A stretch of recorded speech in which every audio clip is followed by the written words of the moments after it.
A lógica do cisne negro, o impacto do altamente improvável, do autor Nassim Taleb. Capítulo 14, do mediocristão ao extremistão e de volta ao mediocristão. Vejamos como um mundo cada vez mais construído pelo homem pode evoluir da aleatoriedade moderna para a aleatoriedade intensa. Primeiro, descrevo como chegamos ao extremistão. Depois, observarei sua evolução. O mundo é injusto. Será que o mundo é tão injusto assim? Passei a vida inteira estudando aleatoriedade, praticando aleatoriedade e odiando a aleatoriedade. Quanto mais o tempo passa, piores as coisas parecem para mim. Mais assustado me torno e mais desgostoso fico com a mãe natureza. Quanto mais penso sobre o tema, mais vejo provas de que o mundo que temos na mente é diferente do que se passa lá fora. Todas as manhãs, para mim, o mundo parece mais aleatório do que no dia anterior, e os humanos parecem estar sendo ainda mais enganados por ele do que um dia antes. Isso está ficando insuportável. Escrever estas linhas é doloroso. Acho o mundo revoltante. Dois cientistas leves propõem modelos intuitivos para o desenvolvimento da desigualdade. Um deles é um economista tradicional e o outro sociólogo. Ambos simplificam um pouco demais. Apresentarei as ideias deles porque são fáceis de se entender, e não pela qualidade científica dos insights ou de qualquer consequência de suas descobertas. Em seguida, apresentarei a história a partir do ponto de vista da ciência natural. Começarei pelo economista Shervin Rosen. No início da década de 1980, ele escreveu artigos sobre a economia das superestrelas. Em um artigo, ele transmitiu como se sentia ultrajado pelo fato de que um jogador de basquete pudesse receber $1.200.000 ao ano, ou que uma celebridade televisiva pudesse receber $2 milhões.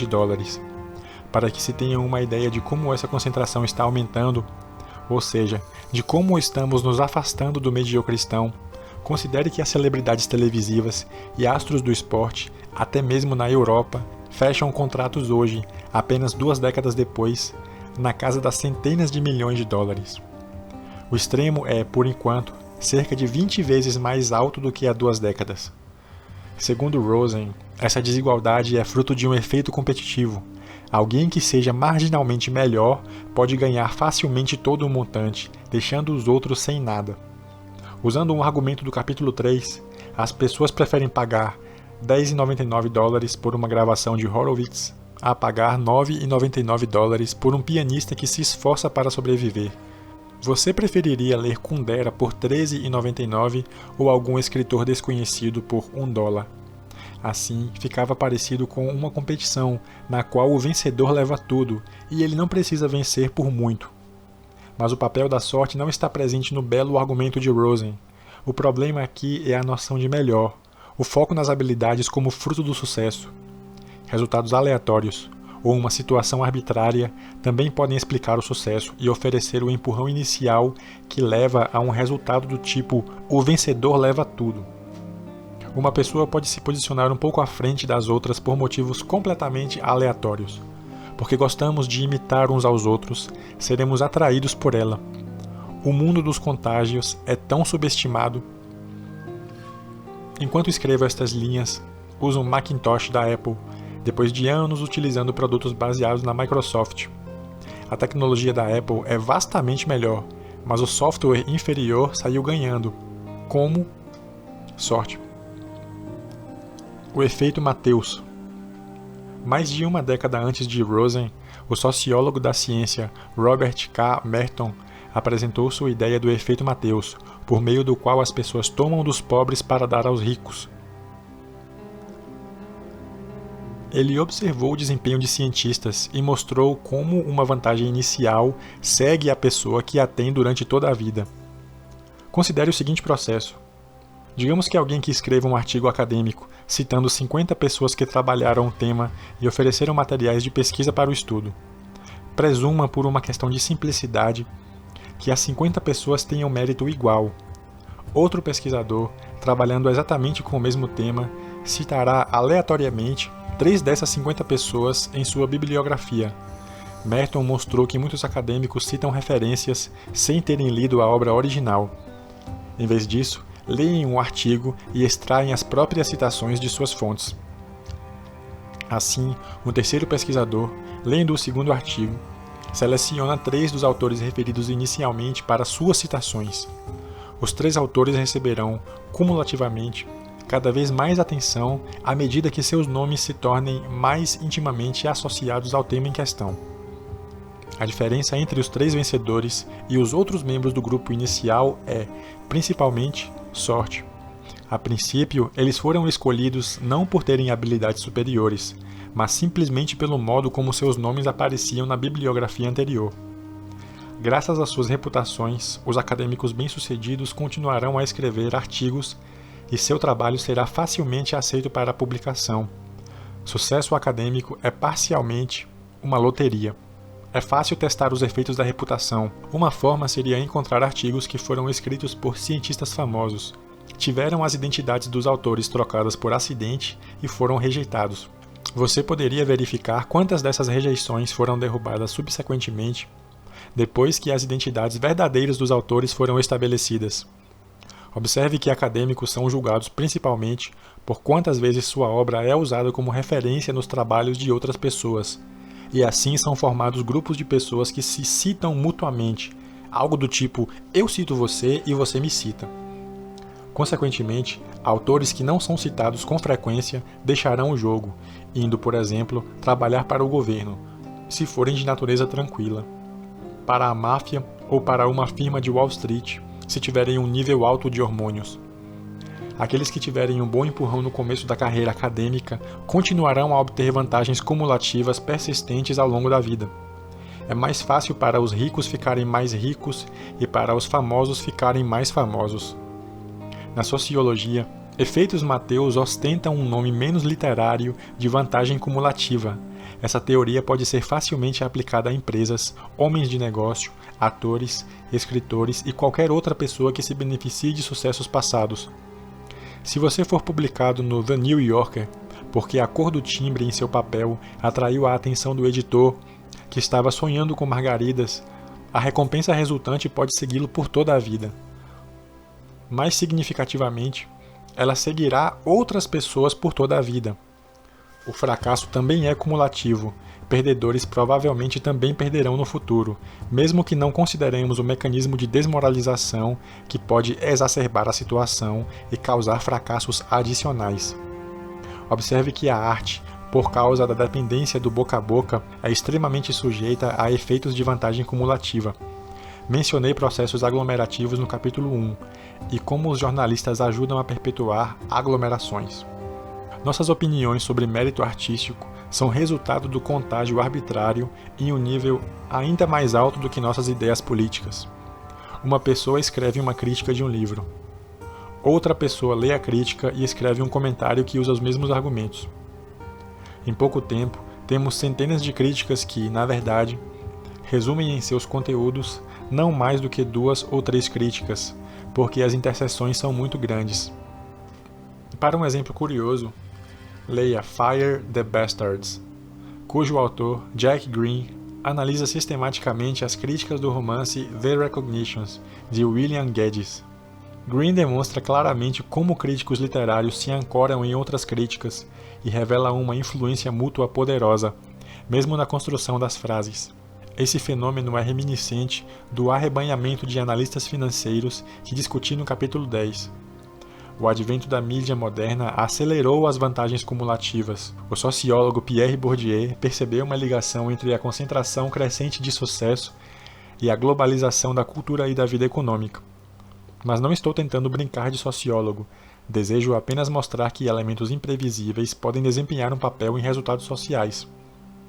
A ideia da vantagem cumulativa de Merton tem um precursor mais geral, ligação preferencial, o que, revertendo a cronologia, mas não a lógica, apresentarei a seguir.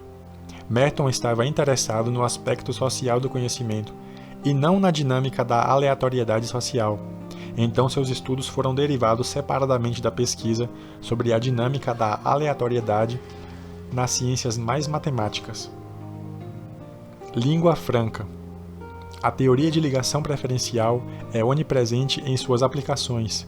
Ela pode explicar por que o tamanho das cidades pertence ao extremistão, por que vocabulário se concentra em torno de um número pequeno de palavras, ou por que as populações de bactérias podem variar imensamente de tamanho. Os cientistas J.C. Willis e G.U. Yuli publicaram em 1922 na Nature um artigo que foi um marco, intitulado Some Statistics of Evolution and Geographical Distribution in Plants and Animals and Their Significance. Algumas estatísticas da evolução e da distribuição geográfica em plantas e animais e sua importância. Willis e Yuli observaram a presença da biologia nas ditas leis de potência, versões atrativas da aleatoriedade escalável que discuti no capítulo 3. As leis de potência, sobre as quais veremos informações mais técnicas nos próximos capítulos, haviam sido percebidas anteriormente por Vilfredo Pareto, que descobriu que elas se aplicavam à distribuição de renda. Mais tarde, Yuli apresentou um modelo simples, demonstrando como as leis de potência podem ser geradas. O ponto era o seguinte: digamos que as espécies se dividam em duas em algum ritmo constante, de forma que surjam novas espécies. Quanto mais rico em espécies for um gênero, mais rico ele tenderá a se tornar, com a mesma lógica do efeito Matthews. Observe o aviso, porém, no modelo de Yuli, as espécies nunca desaparecem. Durante a década de 1940, um linguista de Harvard, George Zipf, examinou as propriedades da linguagem e detectou uma regularidade empírica conhecida hoje como Lei de Zipf, que obviamente não é uma lei. Ela é apenas outra forma de se pensar sobre o processo de desigualdade. Os mecanismos que ele descreveu eram os seguintes: quanto mais utilizar uma palavra, menos esforço você precisará empregar para usá-la novamente, de forma que você pega palavras emprestadas de seu dicionário pessoal em proporção à utilização passada dessas palavras. Isso explica porque dentre as 60 mil palavras principais do inglês, apenas algumas centenas constituem a parte maior do que é usado em textos, e o número de palavras que aparecem regularmente em conversações é ainda menor. Da mesma forma, quanto mais pessoas se agregarem em uma cidade específica, maior será a inclinação de um estranho a escolhê-la como destino. O grande fica maior e o pequeno permanece pequeno ou torna-se relativamente menor. Uma ótima ilustração de ligação preferencial pode ser vista no uso rapidamente crescente do inglês como uma língua franca, mas não por suas qualidades intrínsecas, e sim porque as pessoas precisam usar uma única língua ou ater-se a uma única língua tanto quanto possível, quando envolvidas em uma conversa. Assim, qualquer língua que aparente estar com vantagem atrairá de repente multidões. Seu uso irá se espalhar como uma epidemia e outras línguas serão logo desalojadas. Com frequência, fico impressionado ao ouvir conversas entre pessoas de dois países vizinhos, por exemplo, entre um turco e um iraniano, ou entre um libanês e um cipriota, comunicando-se em um inglês ruim, movendo as mãos para enfatizar, procurando com muito esforço físico as palavras que saem de suas gargantas. Até os membros do exército suíço usam o inglês, e não o francês, como língua franca. Considere que uma minoria muito pequena dos americanos de origem norte-europeia é da Inglaterra. Tradicionalmente, os grupos étnicos preponderantes são de alemães, irlandeses, holandeses, franceses e outras procedências norte-europeias. Mas como agora todos os grupos usam o inglês como língua principal, eles precisam estudar as raízes da língua que adotaram e desenvolver uma associação cultural com partes de uma ilha especialmente úmida, e também com sua história, suas tradições e seus costumes. Ideias e contágios. O mesmo modelo pode ser usado para os contágios e as concentrações de ideias, mas existem algumas restrições na natureza das epidemias que preciso discutir aqui. Ideias não se espalham sem algum tipo de estrutura. Lembre-se da discussão no capítulo 4 sobre como somos preparados para fazer inferências. Assim como tendemos a generalizar algumas questões e não outras, também parecem existir bacias de atração que nos direcionam a certas crenças. Algumas ideias provarão ser contagiosas, mas não outras. Algumas formas de superstições irão se espalhar, outras não. Alguns tipos de crenças religiosas predominarão, mas não outros. O antropólogo, cientista cognitivo e filósofo Dan Sperber propôs a seguinte ideia sobre a epidemiologia das representações. O que as pessoas chamam de memes, ideias que se espalham e competem entre si utilizando pessoas como portadores, não são verdadeiramente como genes. Ideias espalham-se porque, infelizmente, têm como portadores agentes autosservientes que estão interessados nelas e que também têm interesse em distorcê-las no processo de replicação. Você não faz um bolo simplesmente para replicar uma receita. Você tenta fazer seu próprio bolo, usando ideias de outras pessoas para melhorá-lo. Nós, humanos, não somos fotocopiadoras. Portanto, categorias mentais contagiosas devem ser aquelas nas quais estamos preparados para acreditar, talvez até programados para acreditar. Para que seja contagiosa, uma categoria mental precisa concordar com nossa natureza. Ninguém está seguro no extremistão. Existe algo extremamente ingênuo em todos os modelos da dinâmica da concentração que apresentei até agora, especialmente nos socioeconômicos. Por exemplo, apesar da ideia de Merton incluir a sorte, ela deixa de considerar uma camada adicional de aleatoriedade. Em todos os modelos, o vencedor continua sendo um vencedor. Agora, um perdedor pode permanecer sempre um perdedor, mas um vencedor poderia ser deposto por alguém novo que surja do nada. Ninguém está seguro. Teorias sobre ligações preferenciais são intuitivamente atraentes, mas não respondem pela possibilidade de suplantação por novatos, o que qualquer criança em idade escolar conhece como declínio das civilizações. Considere a lógica das cidades. Como foi que Roma, com uma população de 1,2 milhão no primeiro século depois de Cristo, acabou com uma população de 12 mil pessoas no terceiro século? Como foi que Baltimore, outrora uma das principais cidades americanas, tornou-se uma relíquia? E como foi que a Filadélfia acabou sendo ofuscada por Nova York? Um francês do Brooklyn. Quando comecei a operar com câmbio, fiquei amigo de um homem chamado Vincent, que parecia exatamente com um operador do Brooklyn, incluindo os maneirismos de Tony Gorducho, só que ele falava a versão francesa do brooklynês. Vincent ensinou-me alguns truques. Entre seus ditados estavam: o ramo de operações financeiras pode ter príncipes, mas ninguém permanece como rei, e as pessoas que você encontra no caminho para cima serão encontradas novamente no caminho para baixo. Quando eu era criança, existiam teorias sobre a luta de classes e sobre embates entre indivíduos inocentes e corporações monstruosas e poderosas capazes de engolir o mundo.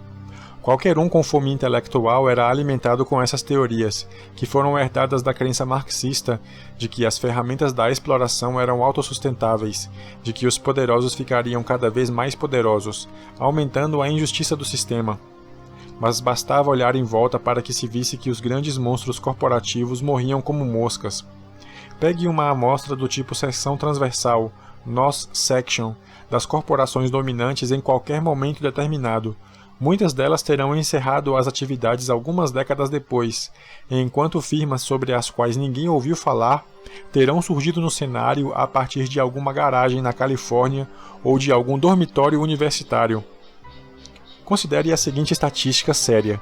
Das 500 maiores companhias americanas em 1957, 40 anos depois, apenas 74 ainda faziam parte do seleto grupo da Standard & Poor's 500, ou SP 500.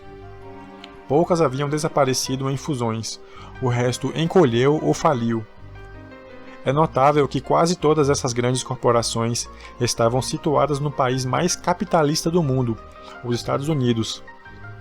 Quanto mais socialista fosse a orientação de um país, mais fácil era para os monstros corporativos permanecerem em cena, porque o capitalismo, e não o socialismo, destruiu esses ogros.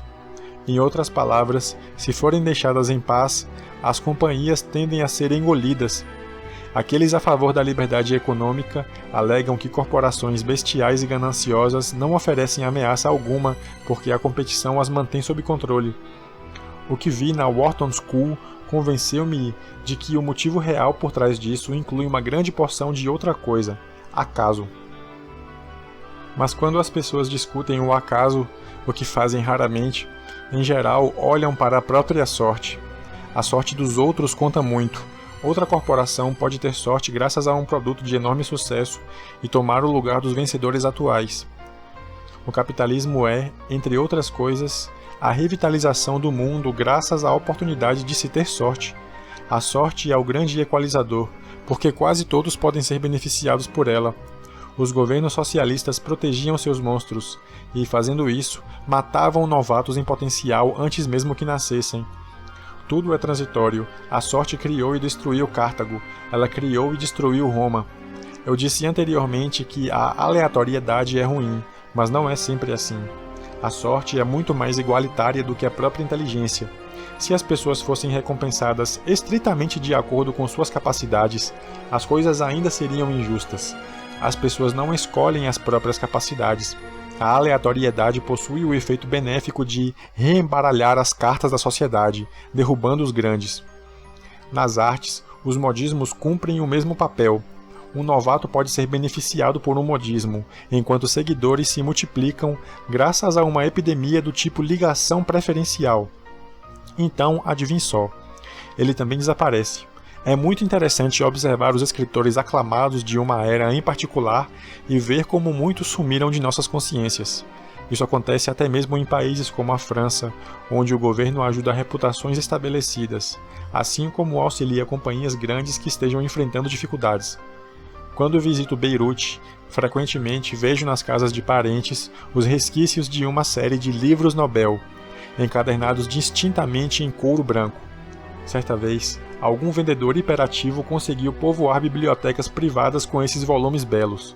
Muitas pessoas compram livros com propósitos decorativos e desejam um critério de seleção simples. O critério oferecido por essa série era um livro de um vencedor do Prêmio Nobel de Literatura por ano, uma forma simples de se montar a Biblioteca Suprema. A série deveria ser atualizada anualmente, mas presumo que a empresa tenha fechado as portas na década de 1980. Sinto uma pontada sempre que olho para aqueles volumes. Você ouve muito hoje em dia sobre Sully Proudhon, o primeiro premiado, Pearl Buck, uma americana, Romain Rolland, Anatole France. Os dois últimos foram os escritores franceses mais famosos de suas gerações, Saint John Perse, Roger Martin Dugard ou Frédéric Mistral. A cauda longa. Eu disse que ninguém está seguro no extremistão. Isto possui um reverso. Tampouco se está ameaçado pela extinção completa. Nosso ambiente atual permite que os pequenos aguardem na anticâmara do sucesso, enquanto há vida, há esperança. Essa ideia foi ressuscitada recentemente por Chris Anderson, uma das pouquíssimas pessoas a entender que a dinâmica da concentração fractal possui outra camada de aleatoriedade. Ele a rotulou com a ideia da cauda longa, sobre a qual falarei em um instante. Anderson tem sorte de não ter sido um estatístico profissional. Pessoas que tiveram o azar de passar por um treinamento estatístico convencional pensam que vivemos no mediocristão. Ele foi capaz de ver com novos olhos a dinâmica do mundo. É verdade que a web produz uma concentração aguda. Um grande número de usuários visita apenas alguns poucos sites, como o Google, que, enquanto escrevo isto, possui domínio total do mercado. Em nenhum outro ponto da história, uma companhia tornou-se tão dominante em tão pouco tempo. O Google pode servir pessoas da Nicarágua ao sudoeste da Mongólia, passando pela costa oeste dos Estados Unidos, sem ter que se preocupar com telefonistas, envio de mercadorias, entregas e manufatura. Esse é o estudo de caso supremo de uma situação do tipo "o vencedor leva tudo". No entanto, as pessoas esquecem que antes do Google, o Alta Vista dominava o mercado de mecanismos de busca. Estou preparado para revisar a metáfora do Google, substituindo-o por um nome novo em edições futuras deste livro. O que Anderson viu foi que a web causa algo além da concentração. A web possibilita a formação de um reservatório de proto-Googles, que esperam em segundo plano. Ela também promove o Google inverso, ou seja, permite que pessoas com uma especialidade técnica encontrem um público pequeno e estável. Lembre-se do papel da web no sucesso de Yevgenia Krasnova. Graças à internet, ela foi capaz de contornar os editores convencionais. Seu editor de óculos cor-de-rosa nem estaria no ramo se não fosse pela web. Presumamos que a Amazon.com não exista e que você tenha escrito um livro sofisticado. É provável que uma livraria muito pequena que tenha apenas 5.000 volumes não tenha interesse em deixar que sua prosa belamente elaborada ocupe um espaço de destaque nas prateleiras. E a mega livraria, como a americana Barnes & Noble mediana, pode estocar 130.000 volumes, o que ainda não é o suficiente para acomodar títulos alternativos. Assim, seu trabalho está fadado ao fracasso desde o início. O mesmo não ocorre com vendedores da web. Uma livraria na web pode ter um número quase infinito de livros, já que não precisa tê-los fisicamente em estoque. Na verdade, ninguém precisa tê-los fisicamente em estoque, já que os livros podem permanecer em formato digital até que sejam necessários em formato impresso, o que corresponde a um ramo emergente chamado impressão por demanda. Portanto, como autor deste pequeno livro, você pode ficar sentado onde estiver, esperar, tornar-se disponível em mecanismos de busca e talvez ser beneficiado por uma epidemia ocasional. Na verdade, a qualidade dos leitores vem aumentando notavelmente nos últimos anos, graças à disponibilidade de livros mais sofisticados. Esse é um ambiente fértil para a diversidade. Muitas pessoas me chamaram para discutir a ideia da cauda longa, o que parece ser o oposto exato da concentração sugerida pela escalabilidade. A cauda longa sugere que os caras pequenos, coletivamente, deveriam controlar um segmento grande da cultura e do comércio, graças aos nichos e às subespecialidades que agora podem sobreviver por causa da internet.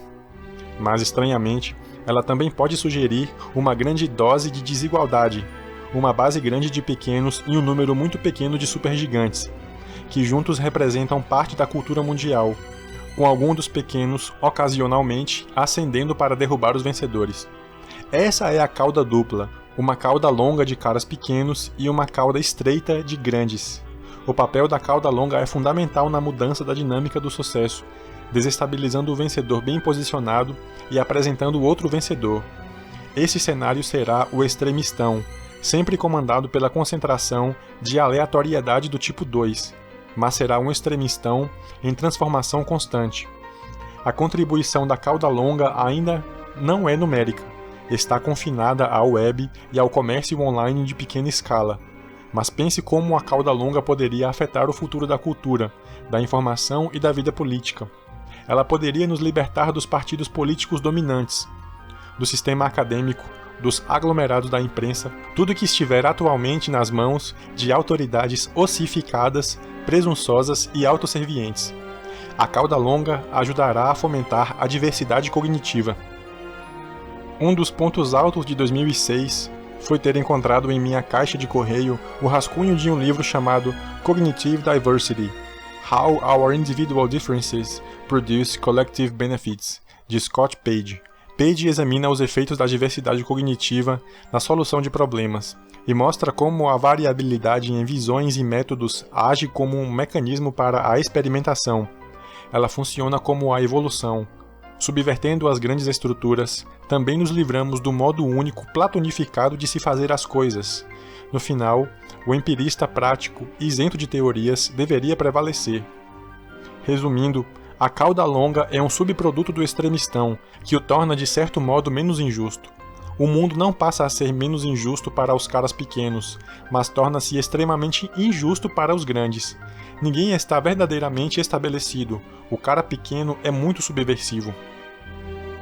Globalização ingênua. Estamos deslizando para a desordem, mas não necessariamente para uma desordem ruim, o que sugere que veremos mais períodos de calma e estabilidade, com a maioria dos problemas concentrados em um pequeno número de cisnes negros. Considere a natureza das guerras do passado.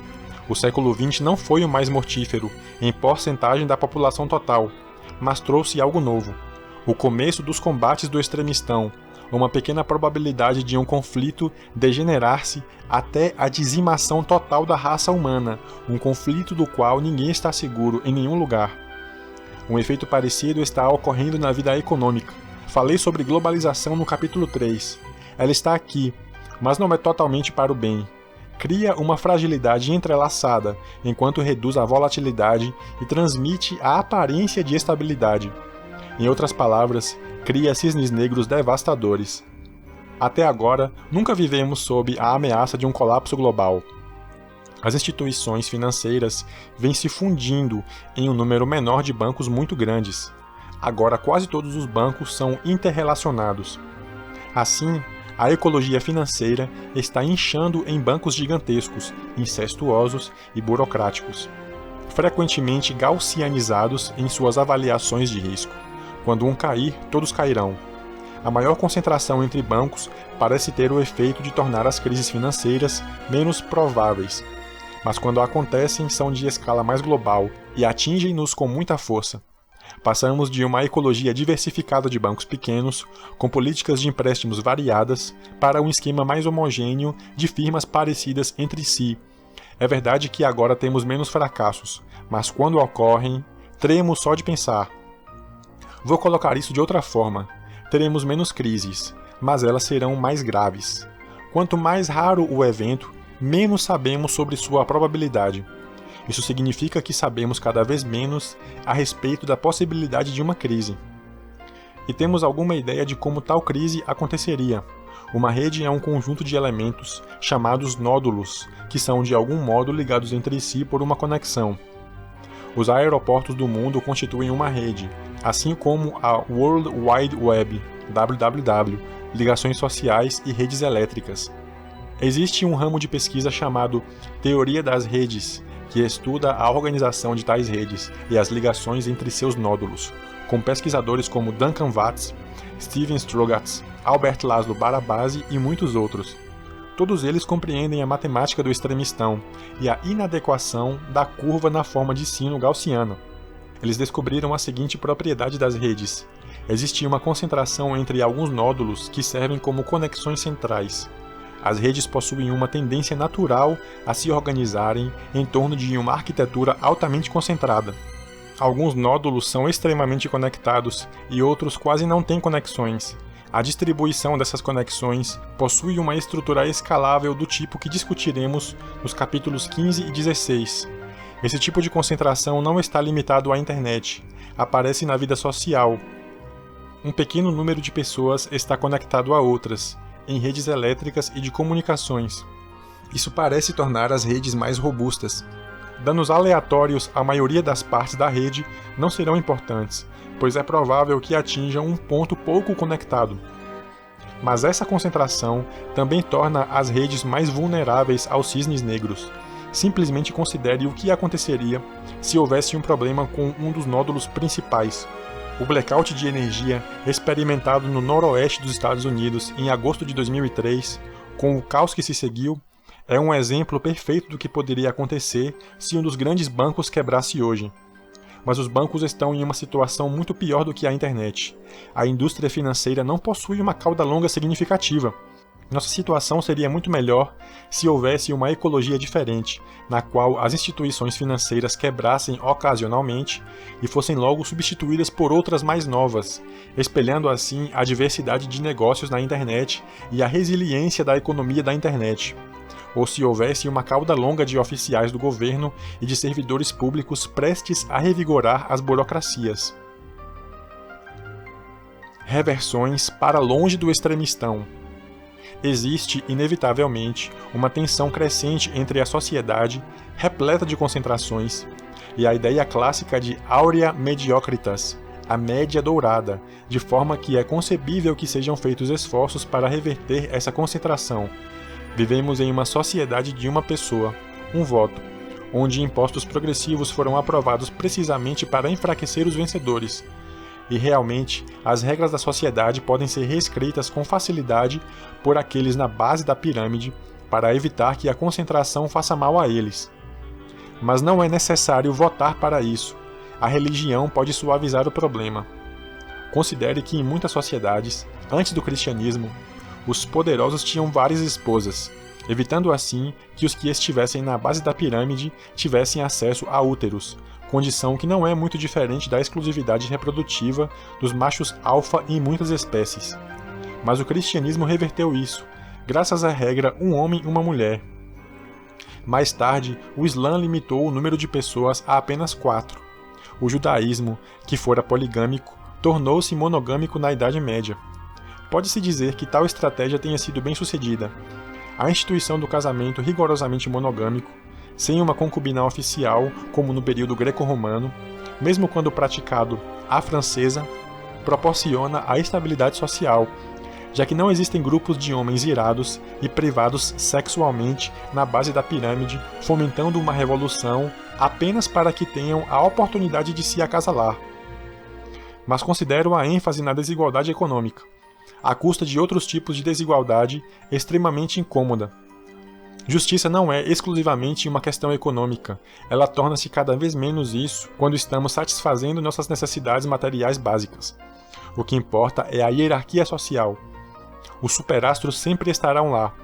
Os soviéticos podem ter achatado a estrutura econômica, mas encorajam o próprio tipo de Übermensch, o que é precariamente compreendido ou negado devido às implicações desconcertantes é a ausência de um papel para a média na produção intelectual. A participação desproporcional dos muito poucos na influência intelectual é ainda mais desconcertante do que a distribuição desigual de riqueza. Desconcertante porque, diferentemente da disparidade de renda, não pode ser eliminada por nenhuma política social. O comunismo conseguiu ocultar ou comprimir discrepâncias econômicas, mas não conseguiu eliminar o sistema do superastro na vida intelectual. Foi até demonstrado por Michael Marmot, da White House Studies, que aqueles que estão no topo da hierarquia social vivem mais tempo, mesmo quando são feitos ajustes por causa de doenças. O projeto impressionante de Marmot demonstra como a classe social por si só pode afetar a longevidade. Foi calculado que atores que receberam um Oscar tendem a viver em média 5 anos a mais do que os colegas que não receberam prêmio. As pessoas vivem mais tempo em sociedades que possuem gradientes sociais mais horizontais. Os vencedores matam os colegas, enquanto aqueles que vivem em um gradiente social mais acentuado vivem vidas mais curtas, independentemente da condição econômica. Não sei como remediar isso, exceto por meio de crenças religiosas. É possível obter seguro contra o sucesso desmoralizante de seus colegas? Será que o Prêmio Nobel deveria ser abolido? Deve-se admitir que o Prêmio Nobel de Economia não foi bom para a sociedade nem para o conhecimento, mas mesmo aqueles recompensados por contribuições reais na medicina e na física excluem rapidamente outros de nossa consciência e roubam sua longevidade. O extremistão está aqui para ficar, então temos que viver com ele e precisamos encontrar os truques que o tornam mais palatável.